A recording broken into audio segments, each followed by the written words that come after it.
কাটো।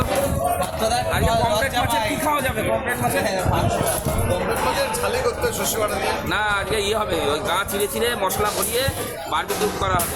সুস্বাদু হবে। খুব সুস্বাদু, খুবই সুস্বাদু মাছ হয়েছে এখানে, মানে খুব সুস্বাদু দাদা। আমার মাছ খুব সুস্বাদু, দারুণ কোম্পানি। দেখে খেতে হবে আবার দেখি।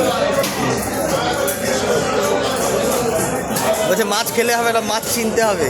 ডায়লগ মুখে, এই সেই মাছ। আর সেই ইয়ে শিঙি মাছ, ওই যে চাষের মাল নিয়ে বসেছে আজকে। এই সেই ছেলেটা কোথায় গেল? ও দাদুর দোকানে 50,000 হয়েছে। কার? 50,000 যেমন হয় ওটা দেখতে পাচ্ছ, যেটা যায় সেটা আর তো ঘরে দেখাবে নাকি? কত লোক শেষ হয়ে গেল।